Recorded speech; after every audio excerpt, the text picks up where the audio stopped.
Stocktake is about to conclude here in Dubai 7 years later. We know that countries are not on track to achieve the already agreed commitments.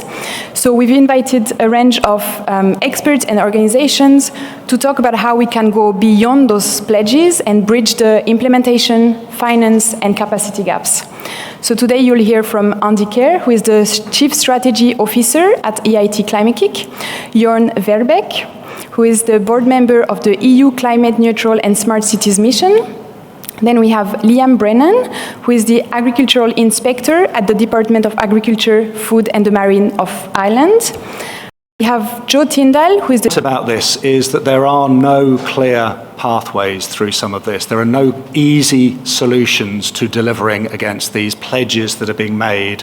There is no obvious silver bullet that will somehow magically produce an answer. And I think importantly as well, these are not challenges that can be solved in the negotiating rooms of COP, because this is where, if you like, the saying is the rubber hits the road. This is working in the places with people and their livelihoods and how we make change happen there. So from our perspective, innovation is absolutely essential to make that. Also, just simply, communities are not properly engaged in how we're trying to make change happen. So we're seeing people trying to impose solutions on local communities which are simply not flying. So these are the issues that we are seeing.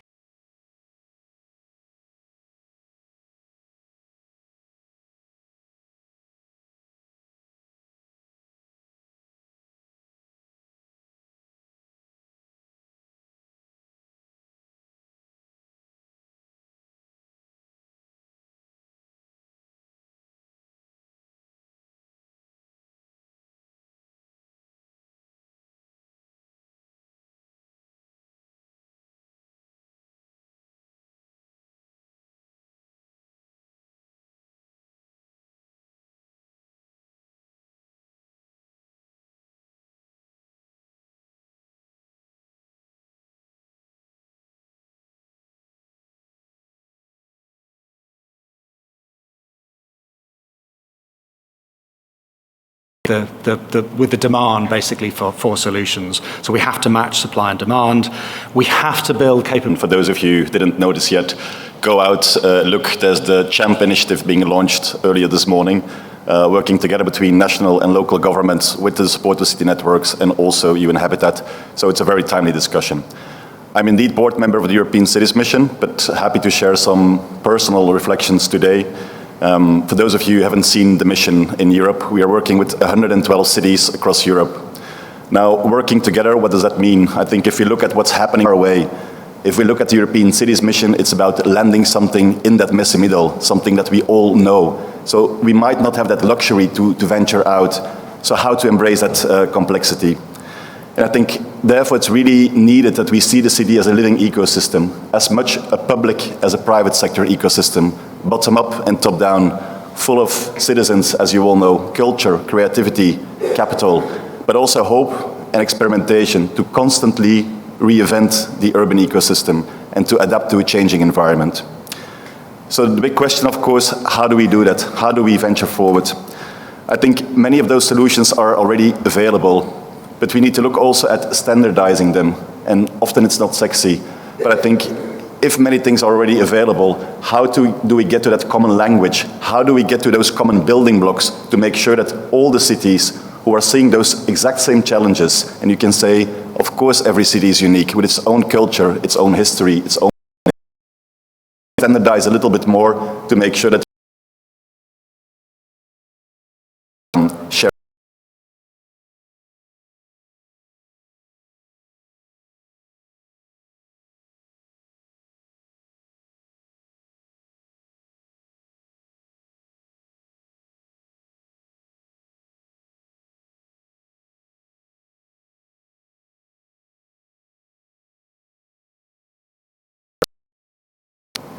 I think crucial in that journey, and that's what we also see in the cities mission, is that we invite cities, regions, but also national governments to work together, to use not only agendas and pledges, but to also look at regulation, to bring ambitions and levers and incentives together. And not just use regulation for the sake of compliancy, not just to use agendas for the sake of ambition, but to also look at accountability to all those urban stakeholders, and to really think on how we can bounce forward in an iterative and also learning journey, which addresses indeed that, how are we going to define those imperfect pathways. In that respect, the European Cities Mission, Innovation, Urban Transition Mission, they're front-running initiatives to build a momentum, building on this COP and everything that has been discussed. I think it's the most urban COP. 1.25 metric tons by 2030.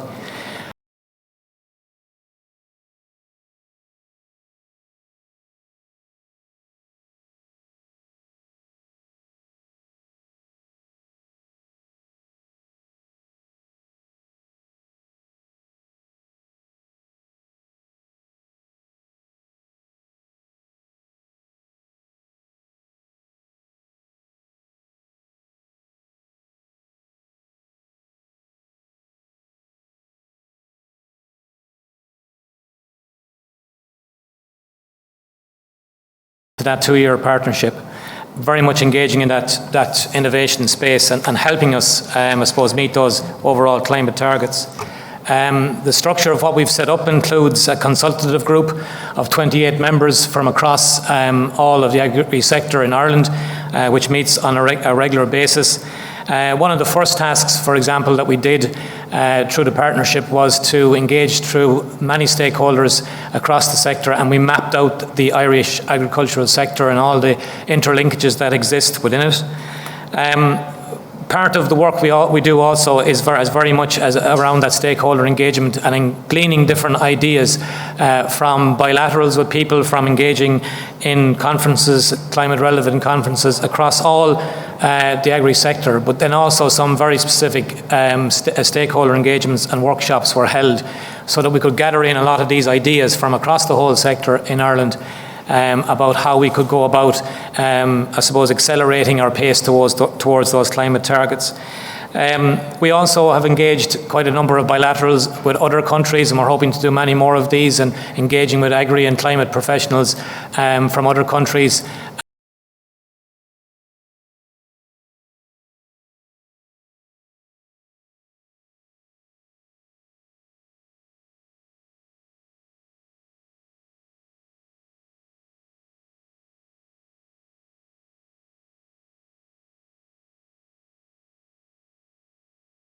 Was approximately 280 plus different ideas, and now we've segregated them all down and divided them out into a number of flagship projects, 7 in total. I'll just give you a flavour of some of those flagships, I suppose, which are the groupings for those ideas. We've one on the circular bioeconomy, one on carbon farming nature credit framework. We've one on climate neutral beef production. We've one very much focusing in on dairy production and reducing emissions and improving sustainability on dairy farms in Ireland. And then we've one that focuses very much on the tillage sector and diversity within the tillage sector, and also investment in new value chains. Andy's mentioned, I suppose, very much part of the next steps, and we're hoping to continue on this 2-year partnership after the end of February next year for to roll it on again. And in the work that we'll be looking at to do will be very much bringing funding and aligning funding to each of those flagships that I've mentioned, so that we can activate them and really start progressing towards making a difference to meeting those climate targets that I spoke about. So happy to take questions and meet anyone afterwards individually if you want to go into more detail. Thanks. Thank you very much. Joe, you have also concrete examples from your work at the OECD. The Paris Agreement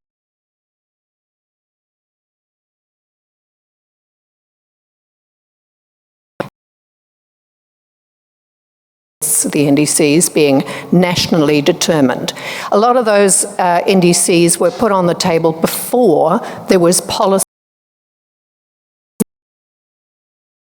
delivered. So the whole world has been on a bit of a learning curve, and different governments have taken extremely different approaches: price-based, non-price-based, regulatory, incentives, sectoral, economy-wide, etc. And it's been very uncoordinated, and of course nationally determined.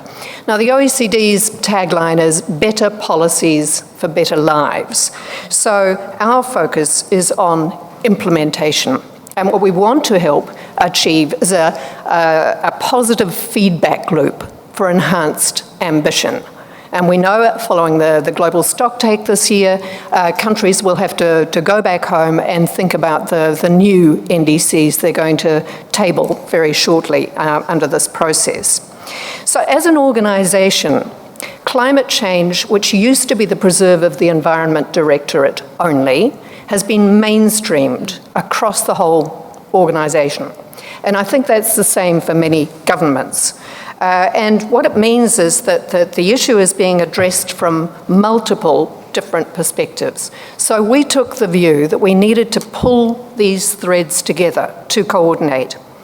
And a couple of years ago, 3 years ago, we launched Net Zero Plus for climate and economic resilience. It's an initiative that was triggered by the COVID pandemic, when we felt the world was in danger of governments taking their eye off the climate ball and us losing that ability to get to net zero. How to, and of course we followed that up with the world of crisis that is still really in danger of taking us off course. Now, how do we wrestle the multiple ways of looking at climate together? And in this Net Zero Plus project, we decided to use foresight tools and to apply systems thinking to how we brought those different perspectives together. And in the current phase of the work, just for example, we'll be looking at mechanisms for enabling the transition, and interestingly, looking at positive tipping points. We did a report on negative tipping points last year, or earlier this year. This time around, we'll be looking from a socio-economic and technology point of view at what are the actions and approaches that could be taken that would really accelerate the downward curve to reduce emissions and have effective action. I'm just going to finish by mentioning one project that puts this theory into practice. And I think it fits neatly with the two previous speakers, because it used systems thinking to develop policy recommendations for the transport sector in Dublin. Now, we used a really inclusive process, bringing on board not only policymakers, academics, business, civil society, everyone, to have multiple dialogues together. Putting it in the widest context, and one of the big conclusions we reached was that replacing petrol-driven vehicles with electric vehicles wouldn't entirely, in fact, it would far from solve the problem. We needed instead, and we came up with some options to rethink public transport. And to make that point, what sort of place do people want to live in? And that really helped to come up with a policy prescription that would achieve real emissions reductions, but also make Dublin a better place and a more convenient place for people to live in.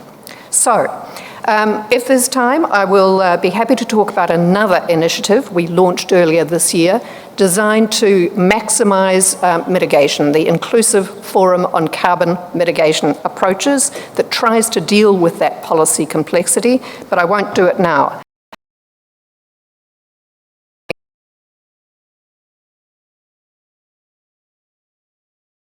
And implementation of good policies that we need to set clear, credible and comparable and unlock finance from multiple sources to make it all happen. Thanks. Thank you very much. Simplifying processes to actually create projects, activities, connections between actors where we can build some complexity fitness between all of us.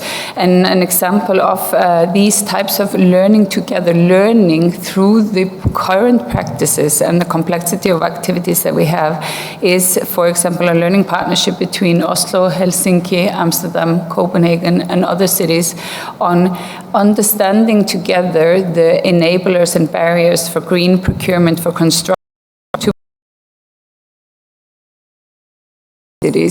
Now, this is an example of multiple types of diverse actors, not in one city system, but across city systems.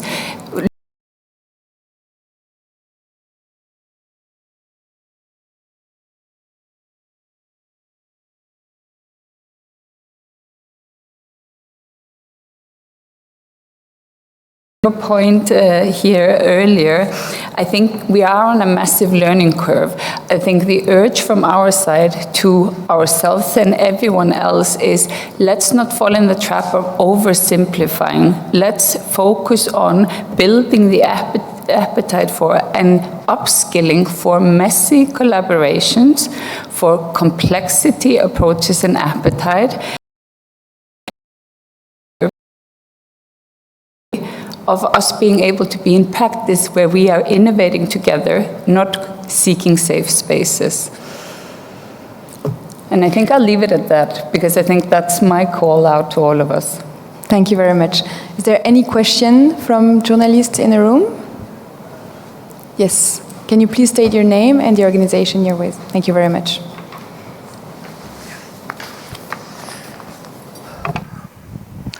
Satoru Mizuguchi, writing for the industrial magazines. I have a question to a lady from Climate-KIC.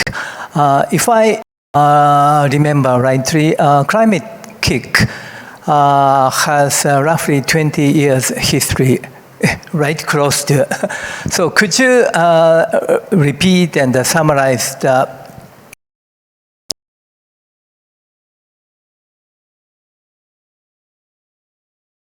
what did you learn from this? Another question? Okay, we'll take this one. So Andy and Sola. Yeah, I think I will start and then I'll pivot over to my colleague Andy here as well. We are not quite 20 years yet, so we're a little bit in our teenage years. I think that what it is that we have mostly learned from what it is that we have been doing is that innovation, the acceleration of innovation is incredibly important. We have to focus in on that. We can see that our innovation efforts are making progress, but we need to link those across. So this has also been a change and pivot in our approach for moving from sector to sector, more linear innovation approaches to actually appreciating and actively designing in the complexity of innovation across ecosystems, across multiple types of portfolios, because we can see that by that, we're actually able to accelerate and transform faster. But I'll pivot over to you, Andy, for any... Yeah, I mean, I think Sola's already mentioned it. I think the big learning from us over the last 14, 15 years has been that we started with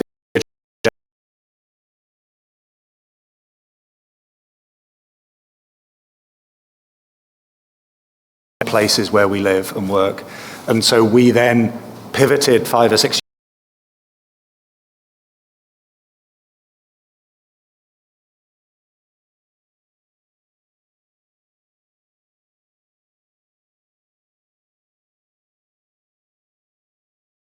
very much focused on us as a delivery partner, as an implementation partner, to try and bridge this implementation gap, this messy middle, which is working with partners in Europe, in Africa, Latin America, in Asia, so around the world, around bringing this approach of basically testing and learning multiple solutions, a portfolio of interventions, of innovations, in different places, in the cities, in the regions, along industry value chains.